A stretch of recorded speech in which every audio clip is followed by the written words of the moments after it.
పుత్ర, ఈ రోజు పాపాలన్నింటి నుంచి నీకు విముక్తి లభించింది. విముక్త?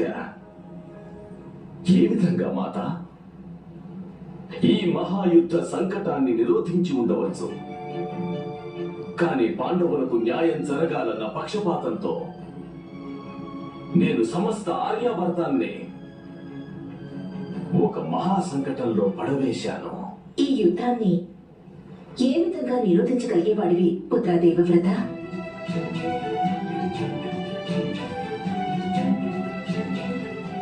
నేను ఆ పంచపాండవులను పరాజితుల్ని చేసి ఉండవచ్చు,